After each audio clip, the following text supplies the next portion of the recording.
जी बताइए, किसान आंदोलन में आपकी क्या भागीदारी और कब तक किया? देखिए, जब से स्टार्टिंग हुई है तब से जो हमसे बन पड़ता है, जैसे टिकरी बॉर्डर, गाजीपुर बॉर्डर और अपना सिंगू बॉर्डर पे फाइनेंशियली जो भी कर सकते हैं, थोड़ी मैंने मतलब इस आंदोलन में तीनों चीज़ें लगाई हैं, तन, मन और धन, तीनों चीज़ें।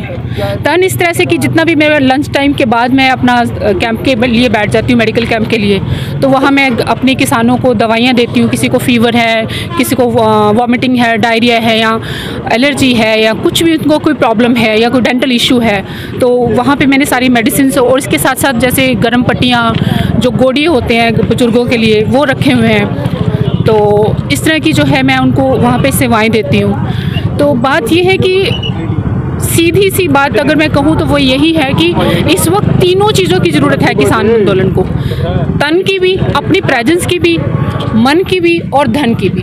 लेकिन फ़र्ज करिए कई लोग ऐसे हैं जो प्रेजेंस से इसको वो नहीं कर सकते, वहाँ जा नहीं सकते, बॉर्डर पे जा नहीं सकते, कुछ वो नहीं कर सकते, तो वो इसमें मन लगा ले।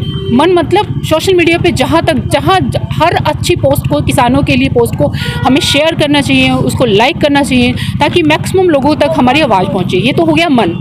और अगर आप दोनों में से कोई चीज़ नहीं कर सकते तो धन से यूज करें, और अगर कोशिश करें तन, मन और धन, इन तीनों चीज़ों को किसान आंदोलन में लगा दें जब तक हमारी जीत नहीं हो जाती। तो आप कब से अपनी सुविधाएं दे रही हैं? मैंने जो पहले तो मेरे हस्बैंड जाते थे वहाँ पे कैंप, वो लंगर के लिए जाते थे, वहाँ पे सेवा दे के आते थे और वहाँ पे अपनी प्रेजेंस की भी सेवा दे के आते थे।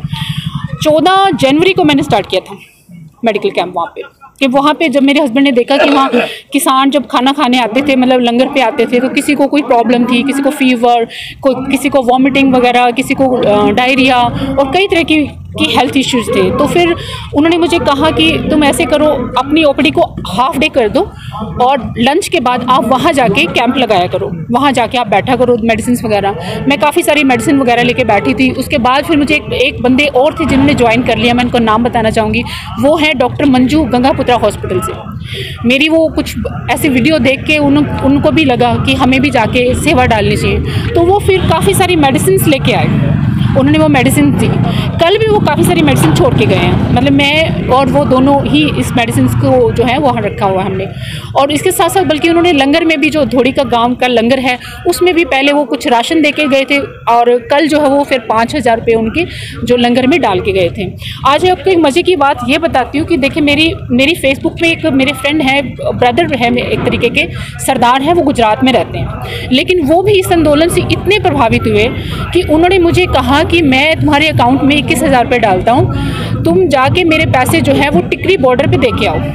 हम लोग फिर स्पेशल उनकी सेवा लेकर, 21,000 की सेवा लेकर टिकरी बॉर्डर दे के गए। एक बंदा था जो हमारे रिश्तेदारों में थे, कोई था, उन्होंने 5,000 की सेवा दी, क्योंकि तब ठंड बहुत ज़्यादा थी तो लकड़ी की ज़रूरत थी, तो 5,000 लकड़ी के लिए भी दे के आए।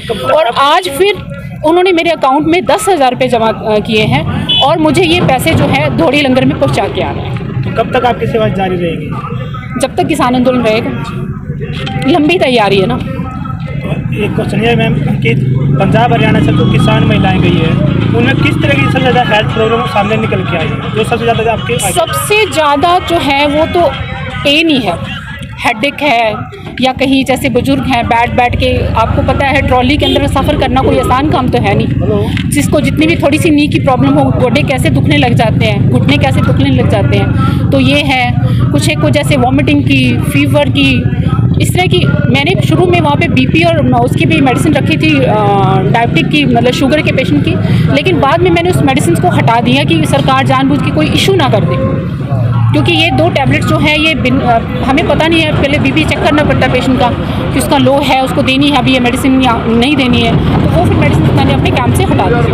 तो मैम, ये जो आंदोलन चला हुआ है किसानों का, तो आप क्या मानते हो आप इसमें सरकार को इस पर कितना सहमति करनी चाहिए? देखिए, मैं तो इतनी हैरान हूँ कि इतना इकट्ठ है हरियाणा का, पंजाब का, यूपी का।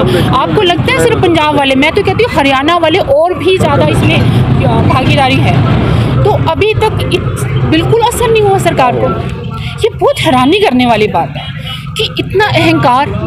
लेकिन अहंकार की बात करें तो जब औरंगजेब था, उसकी हुकूमत में भी इतना अहंकार हुआ था, उसने कैसे हिंदुओं और सिखों पे जुल्म करे थे। तो ये तो सत्ता की बात है। आज इस वक्त अगर कांग्रेस होती, वो भी ये करती, तब हम उसके भी खिलाफ होते। मैंने आज तक किसी पार्टी को सपोर्ट नहीं करा, चाहे वो बीजेपी हो, कांग्रेस हो, आप हो। मेरा जो है मसला तब मेरे को मेरा खून खोला है जब मेरे किसान भाइयों पे इस सरकार ने अटैक करा। इससे पहले इन्होंने धारा 370 हटाई, ये करा वो करा। मैंने कोई पोस्ट पे ऐसे फेसबुक पे नहीं डाली कि ये हटानी चाहिए थी, गवर्नमेंट को नहीं हटानी चाहिए थी। लेकिन जब इसने किसानों के ऊपर जुल्म करना शुरू किया तो मैं ओपनली कंडेम करती हूँ सरकार को। तो मैम, जिस तरह से आपने ये लगा रखे, इससे क्या संदेश जाता है? इससे संदेश से लोगों में मोटिवेशन आती है कि देखिए कितने लोग जुड़े हैं, हम लोग अकेले नहीं हैं। एक एक बंदे को इससे मोटिवेशन आती है कि हमें क्या करना है। इसलिए हमने अपनी कार को इस तरह से जो है जचाया है। ये हमने 26 जनवरी के लिए जचाई थी कि हम वहाँ पे जाएंगे, और हम गए भी थे, हम शामिल भी हुए थे। तो जो तय रूट था उसी के ऊपर गए थे हम लोग, तो उसके बाद हम वापस आ गए। क्या नाम है मैम? मेरा नाम डॉक्टर गुरशरण कौर। ठीक है, धन्यवाद।